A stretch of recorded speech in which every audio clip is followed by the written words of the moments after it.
क्या आज भी पृथ्वी पर कहीं छिपा हुआ है कर्ण का वह दिव्य कवच कुंडल? क्या सच में वह कवच इतना शक्तिशाली था कि स्वयं देवता भी उसे भेद नहीं सकते थे? और अगर वह कवच आज भी कहीं मौजूद है तो क्या कोई उसे फिर से धारण कर सकता है? क्या आपको पता है कि महाभारत के युद्ध में एक ऐसा योद्धा भी था जो इतना बूढ़ा था कि उसकी आंखों की चमड़ी ही उसकी दृष्टि को ढक लेती थी, फिर भी वह अकेले ही पूरी सेना पर भारी पड़ता था?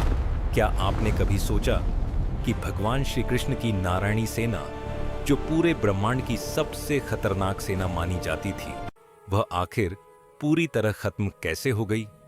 क्या सच में वह सेना आपस में ही लड़कर समाप्त हो गई थी, या इसके पीछे कोई छिपा हुआ श्राप था?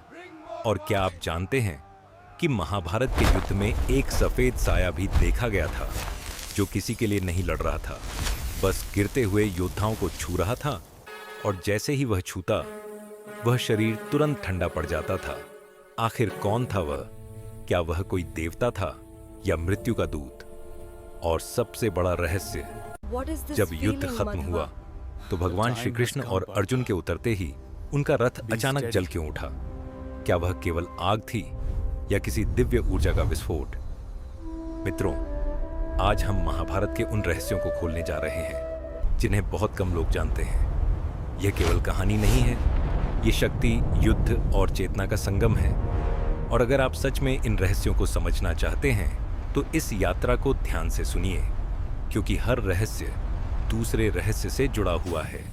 सबसे पहले महाभारत का वह योद्धा जिसे देखकर भीम जैसे महाबली भी पीछे हट गए थे। राजा भगदत्त, पूर्वोत्तर भारत का वह वृद्ध राजा जिसकी उम्र इतनी अधिक थी कि उसका शरीर साथ देना छोड़ चुका था, लेकिन उसकी शक्ति अभी भी अटूट थी। उसकी आंखों की त्वचा ढीली होकर नीचे लटक गई थी, जिससे उसे दिखाई नहीं देता था। तो उसने क्या किया? उसने अपने माथे पर एक पट्टी बांधी जो उस ढीली त्वचा को ऊपर खींच कर रखती थी, और जैसे ही वह युद्ध में उतरता उसका विशाल हाथी सुप्रतीक धरती को हिला देता था। जब वह हाथी दौड़ता तो ऐसा लगता मानो पहाड़ चल पड़ा हो। सैनिक दूर से ही चिल्लाने लगते, भागो, भगदत्त आ गया। भीम जैसे योद्धा भी उससे भिड़े, लेकिन उसका हाथी इतना शक्तिशाली था कि उसने भीम का रथ ही तोड़ दिया। अब सोचिए, जब भीम जैसे योद्धा को पीछे हटना पड़ा तो बाकी सैनिकों की क्या हालत हुई होगी। लेकिन युद्ध में हर शक्ति का अंत होता है। जब अर्जुन सामने आए और श्री कृष्ण ने कहा, उसकी शक्ति उसकी आंखों में नहीं, उसकी पट्टी में है। अर्जुन ने तीर चलाया, पट्टी कट गई और उसी क्षण भगदत्त की दृष्टि समाप्त हो गई। एक महान योद्धा जो अंत तक डटा रहा लेकिन गिर गया। अब सोचिए, इतनी शक्तिशाली सेनाएं, इतने महान योद्धा, फिर भी युद्ध का परिणाम केवल शक्ति से तय नहीं हुआ। अब दूसरा रहस्य, नारायणी सेना, एक ऐसी सेना जिसका हर योद्धा स्वयं भगवान नारायण का अंश माना जाता था।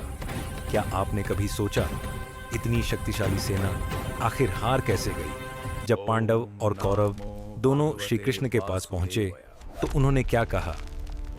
एक तरफ मैं रहूंगा बिना हथियार के और दूसरी तरफ मेरी पूरी सेना।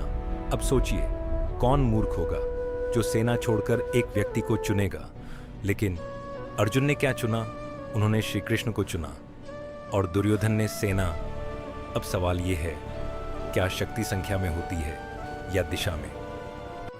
नारायणी सेना कौरवों की ओर से लड़ी, लेकिन उनके सामने खड़े थे श्री कृष्ण और अर्जुन। युद्ध शुरू हुआ और धीरे धीरे वही सेना जो अजेय मानी जाती थी टूटने लगी। क्यों? क्या केवल युद्ध के कारण, या क्योंकि उनका केंद्र उनके साथ नहीं था? अब सोचिए, जब वह सेना खत्म हुई तो क्या उसका अंत वहीं हो गया, या उसकी ऊर्जा कहीं और चली गई? और अब सबसे रहस्यमय दृश्य, महाभारत का युद्ध। चारों ओर शव, धूल, खून और सन्नाटा।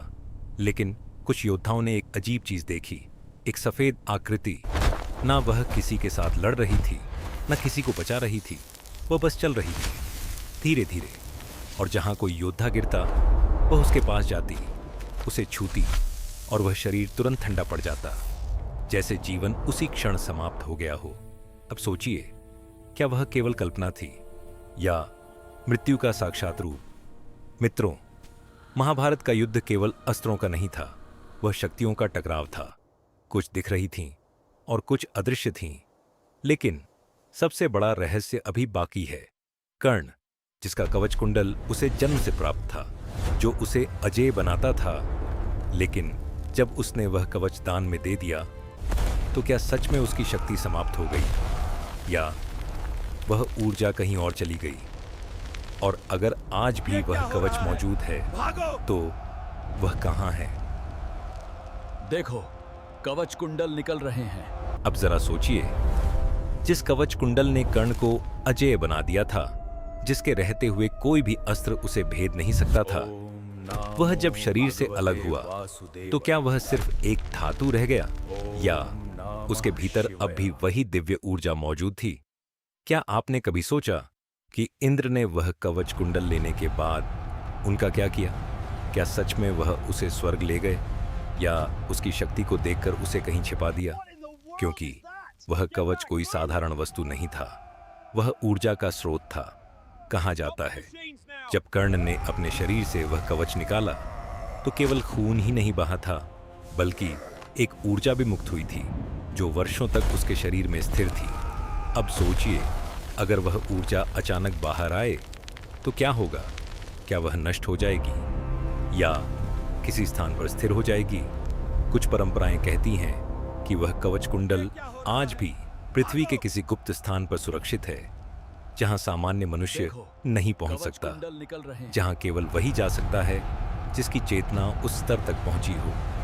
अब एक और रहस्य, क्या आपने कभी सोचा कर्ण इतना महान दानी क्यों था?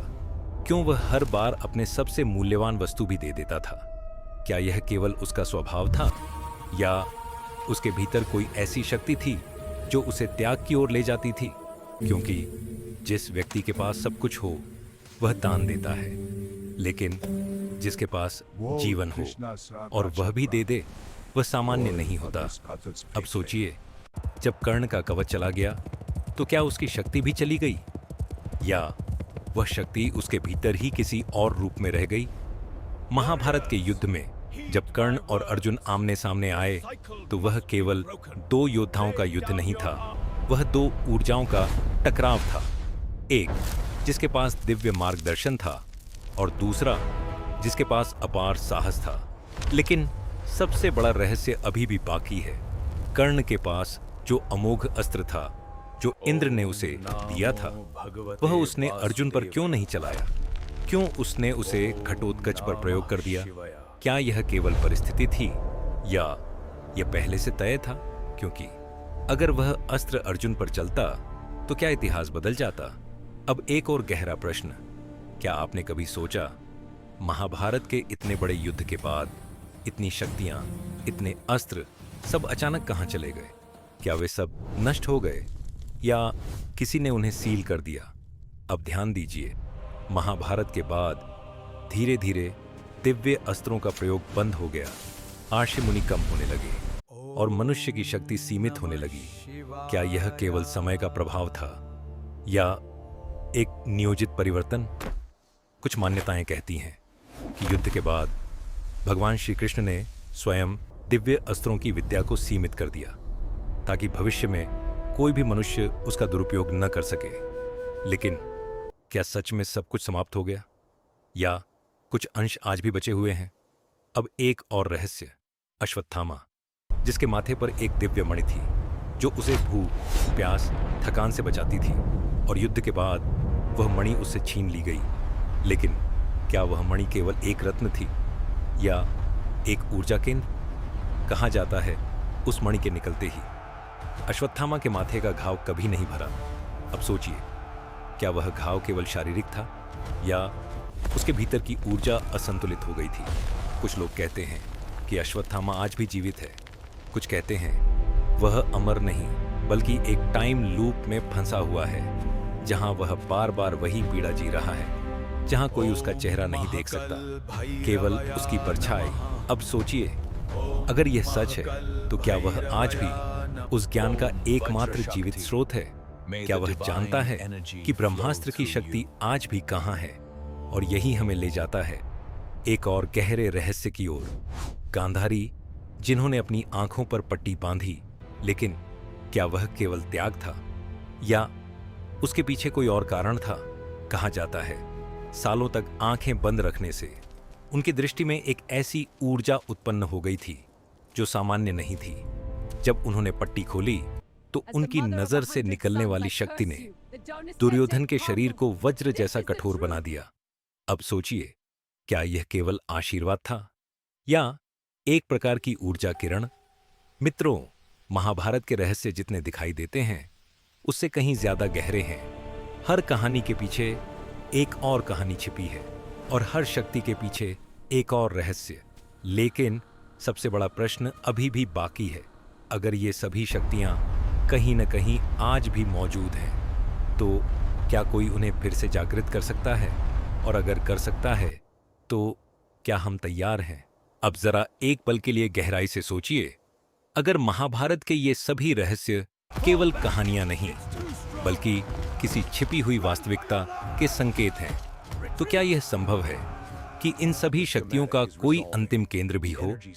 एक ऐसा स्थान जहां ये सारी ऊर्जाएं आज भी किसी रूप में सुरक्षित हों। क्या आपने कभी सोचा, भगवान श्री कृष्ण का सुदर्शन चक्र जो एक क्षण में किसी भी शत्रु का अंत कर सकता था, वह आखिर गया कहां? क्या वह आकाश में विलीन हो गया या किसी विशेष स्थान पर स्थापित कर दिया गया? क्योंकि सुदर्शन चक्र केवल एक अस्त्र नहीं था, वह समय और धर्म का प्रतीक था जो केवल उसी के हाथ में सक्रिय होता था जिसका मन पूर्ण संतुलन में हो।